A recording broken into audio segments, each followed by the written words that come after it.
এই গল্পটি অমিত নামের ভাই লিখে পাঠিয়েছে। আমি একটি মেয়েকে খুব ভালোবাসতাম, মেয়েটিও আমাকে খুব ভালোবাসত। আমাদের সম্পর্ক ছিল ৩ বছরের। আমরা প্রত্যেক দিন পার্কে দেখা করতাম, অনেক সুন্দর সুন্দর মুহূর্ত কাটাতাম। এরকম করতে করতে আমাদের সম্পর্ক গভীর হয়ে গেল। আমাদের বাড়িতে সবটা জানত, কিন্তু মেয়েটির বাড়িতে কেউ জানত না। এরকম করতে করতে ৫ মাস কেটে গেল।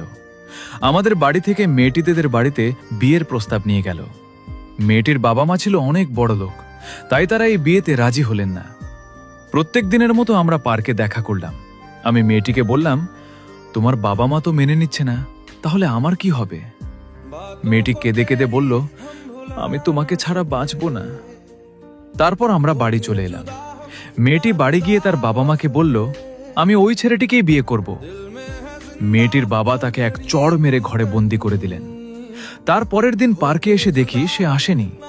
আমি সঙ্গে সঙ্গে মেয়েটির বান্ধবীকে ফোন করলাম, বললাম, এ আজও পার্কে আসেনি কেন রে? মেয়েটি বলল, ওকে আর আসতে দেবে না, ওর বাবা মা ওর বিয়ে ঠিক করেছে।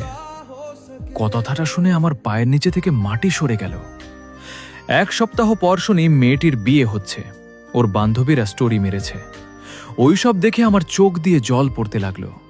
ছেলেটি বাড়ির লোক ছিল অনেক বড় লোক, তাই আমি এত কষ্ট সহ্য না করতে পেরে মারা গেলাম। এমনও কিছু ভালোবাসা আছে যেটা টাকার কাছে গিয়ে শেষ হয়ে যায়। একটা গল্প বলবো, আর আমার এরকমই গল্প শোনার জন্য তুমি আমাকে ফলো করে নাও।